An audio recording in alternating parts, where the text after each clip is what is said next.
Predator Badlands, the movie where a runt predator, a mouthy synth, and an alien dog somehow become the most wholesome trio in sci-fi this year. Yeah, you heard that right, wholesome, in a Predator movie. But before you roll your eyes, this isn't a kiddie reboot. There's still beheadings, betrayal, and a monster so deadly it makes the xenomorph look like a house pet. Stick around because this might be the most surprising entry the franchise has ever seen. What's up everyone, it's Wes from Atomic Cult Media, where we break down the weird, the wild, and the occasionally blood-soaked corners of pulp culture. Hit that like button and let's dive into Predator Badlands. We're back in the Yacha universe. Only this time, the Predator isn't the hunter we fear, he's the underdog we root for. Dek is basically the Rudy of Predators. He's small, underestimated, and just trying to prove himself in a society where failure usually ends with your head on a wall. His dad, Nijor, straight up orders Dek's brother to kill him because family bonding, I guess? Quay disobeys, gets executed, and with his dying breath sends Dek off to the deadliest planet in the galaxy, Genna. Think Pandora meets Australia. Everything wants to kill you. From there, it's part survival story, part space western, and part emotional buddy comedy. Dek teams up with Thea, a damaged Weyland-Yutani synth with no legs, and an alien dog named Bud, who's so cute you almost forget this is a Predator movie, until somebody gets their spine ripped out. Demetrius Schuster Kolomatanji plays Dek. And man, this guy went full Yacha. He's actually learned the Predator language, developed by the same linguist who created Na'vi for Avatar. Dek's performance is all physicality and subtle emotion under layers of prosthetics and CGI. He's like the Predator version of Andy Serkis. Elle Fanning plays both Thea and Tessa, twin synths on opposite sides of morality, and she absolutely crushes it.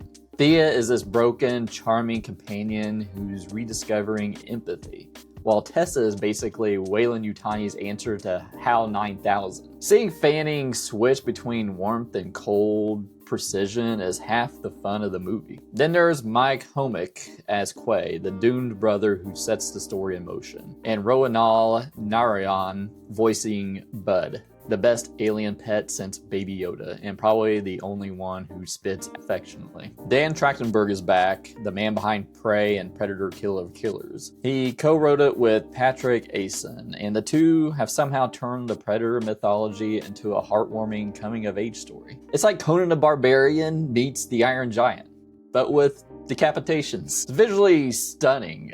Shot in New Zealand, Badlands looks like a Frank Frazetta painting come to life. Dusty, colorful, and dangerous. Every frame is packed with alien life. And Trachtenberg said every single shot had visual effects work and it shows, sometimes too much. But I'll get to that later. But let's talk about what really got people talking before this movie came out.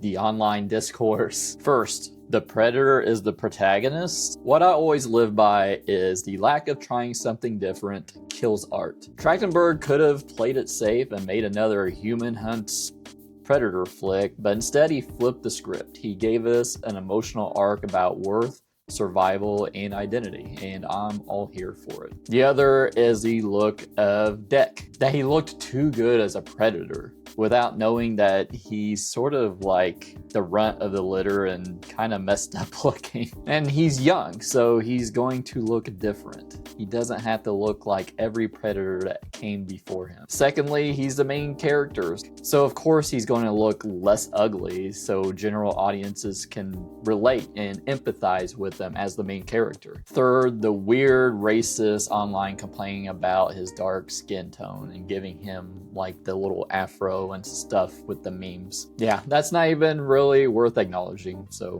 grow up. And finally, the PG-13 rating. I get the concern. I mean, there are no humans in this movie, just aliens and synths. It's not like AVP where you had humans and xenomorphs and chest bursters. And today, you can get away with a lot under PG-13. And this movie actually pushes that. It opens with a beheading. I don't need human guts to enjoy a Predator movie. I just need some atmosphere, some tension, and sick tech. And this movie has all three. This has a ton of alien Easter eggs. You have the Weyland-Yutani logos all over the place. You have Mother, who is a character in the movie. Kinda. And also a loader suit fight that just screams aliens. And thematically, Badlands is about redefining strength. It's not about domination, it's about protection and connection. Deck's journey from exile to leader mirrors his shift from killer to protector. He's no longer hunting for trophies, he's fighting for family. Also, there's an interesting comment on toxic masculinity and yacha culture. Deck's father represents the old way, power through cruelty. Deck represents evolution, empathy as strength. It's subtle, but it works. So what I liked about it: Deck rules. He's clever, he's empathetic, and surprisingly funny as the straight man in this weird alien road trip. I love the way he used the planet's wildlife as weapons. The lizard that replaces his plasma blaster, mwah, genius. And it's a good callback to the original Predator when Dutch had to use the environment to fight the Predator in that movie. Elle Fanning is excellent in both roles. She makes the Synths feel more human than most of the humans in the Predator in 2018. The setting, that's pure creativity. Genna feels alive and hostile, like the kind of place even the Xenomorphs would say, nah, we're good. And Trachtenberg's ability to create tension while still having fun is unmatched. This is Predator meets Lilo and Stitch meets Enemy Mine, and somehow it works. It honestly feels like a lost Dark Horse comic story from the 90s, and that's a massive compliment coming from me. If you're enjoying this review, hit that like button and maybe subscribe. We have YouTube memberships with exclusive videos. Hit that join button down below. And if you're on mobile, hit that hype button. You get 3 hypes a week. I would love to have one of those. Okay, so bad. There is a lot of CGI in this, and at times it feels like I'm watching Avatar through a Predator helmet. It takes place on an alien planet. Of course, there's going to be CGI. I just found myself a little bit overwhelmed at times, especially one big fight at the end. It almost felt like watching a cartoon at times. The movie has a lot of levity to it, maybe a little too much. It's sort of a double-edged sword. Sometimes it hits, and sometimes it feels like it's kind of on the verge of being a little too Marvel-y, if you know what I mean. It got me sometimes. I laughed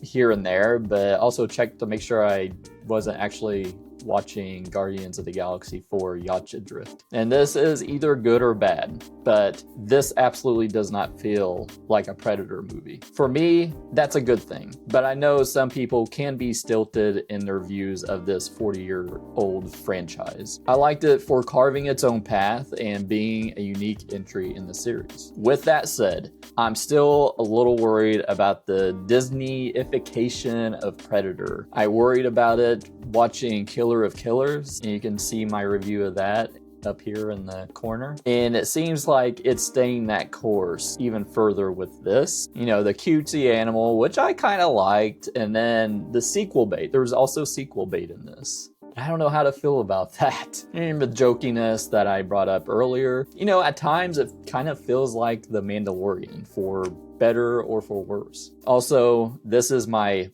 very bad, and I don't know what the hell Trachtenberg's problem is, but where is the damn Predator theme? You have something against Alan Silvestri? I will not stand for this one movie longer, Trachtenberg, do you hear me? Bring back the Predator theme. Overall, I'm giving Predator Badlands a 3.5 out of 5. It's not perfect. It's not even what most people expect from Predator, but it's consistently good, creative, and surprisingly heartfelt. If Prey was about legacy, then Badlands is about evolution, and that's what keeps this franchise alive. Sure, it's a little Marvel-y, a little soft in places, but it's also the boldest take we've had since the first film. And like I said earlier, it's like reading a Dark Horse comic run from the 90s. Trachtenberg made something incredibly unique for the franchise, and it mostly works. Although it might have been a little predictable and a lot of CGI, I had a lot of fun with this hard PG-13 action adventure. But did you see Predator Badlands?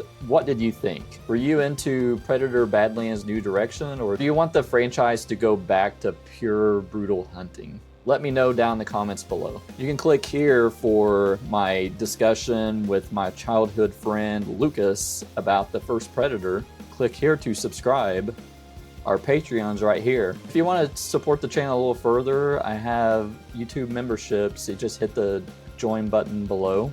And if you're on mobile, hit that hype button. You get 3 hypes a week. I would love to have one of those. And I'll see you later.